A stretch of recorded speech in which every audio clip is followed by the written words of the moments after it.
مومنو، جب تم آپس میں کسی میعاد معین کے لیے قرض کا معاملہ کرنے لگو تو اس کو لکھ لیا کرو، اور لکھنے والا تم میں کسی کا نقصان نہ کرے بلکہ انصاف سے لکھے۔ نیز لکھنے والا جیسا اللہ نے اسے سکھایا ہے لکھنے سے انکار بھی نہ کرے اور دستاویز لکھ دے،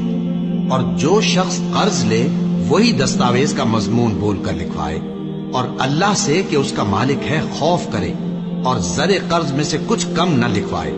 اور اگر قرض لینے والا کم عقل یا ضعیف ہو یا مضمون لکھوانے کی قابلیت نہ رکھتا ہو تو جو اس کا ولی ہو وہ انصاف کے ساتھ مضمون لکھوائے، اور اپنے میں سے 2 مردوں کو ایسے معاملے کے گواہ کر لیا کرو، اور اگر 2 مرد نہ ہوں تو 1 مرد اور 2 عورتیں جن کو تم گواہ پسند کرو کافی ہیں،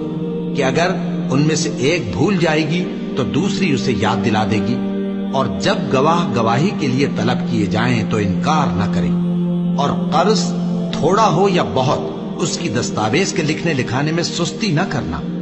یہ بات اللہ کے نزدیک نہایت قرین انصاف ہے، اور شہادت کے لیے بھی یہ بہت درست طریقہ ہے۔ اس سے تم کو کسی طرح کا شک و شبہ بھی نہیں پڑے گا۔